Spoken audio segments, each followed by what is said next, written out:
ମୋ ମାତୃଭାଷାଟା ତୋରାଣୀ ପରି। ଯେତେ ପିଉଥିଲେ ଶୋଷ ମେଣ୍ଟେନି, ଯେତେ କହୁଥିଲେ କଥା ସରେନି।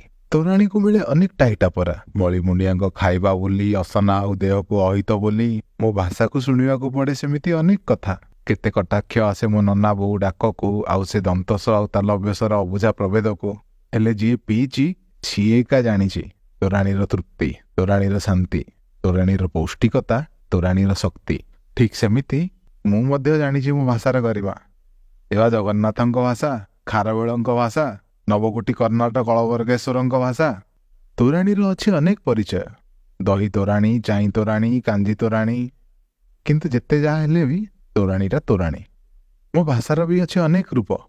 କଳାହାଣ୍ଡିଆ, ବାଲେଶ୍ୱରିଆ, କଟକିଆ, ସମ୍ବଲପୁରିଆ, ଗଞ୍ଜାମିଆ, ପୁରିଆ। ହେଲେ ଯିଏ ଯାହା କହୁ ପଛେ ଓଡ଼ିଆଟା ଓଡ଼ିଆ। ତୋରାଣୀକୁ ହଟେଇ ଦେବା ପାଇଁ ହେଇଛି ଅନେକ ଅପଚେଷ୍ଟା। କେତେ କୋକାକୋଲା ଆସିଛି, କେତେ ୱାଇନ୍ ଯାଇଛି, ହେଲେ କଂସାରେ ତୋରାଣୀ କାଲି ବି ଥିଲା ଆଉ ଆଜି ବି ଅଛି। ମୋ ଭାଷା ବି ସହି ଚାଲିଛି ଅନେକ ଯାତନା। ବଙ୍ଗଳାର ବର୍ବରତା, ହିନ୍ଦୀର ଆତ୍ମବଡ଼ିମା, ଇଂରାଜୀର ଚକଚାକ୍ୟ, ହେଲେ ଥିଲା, ଅଛି ଆଉ ସେମିତି ରହିଥିବ ଚିର ଅମ୍ଳାନ ଆମ ଓଡ଼ିଆତ୍ୱ। ମୋ ମାତୃଭାଷାଟା ତୋରାଣୀ ପରି।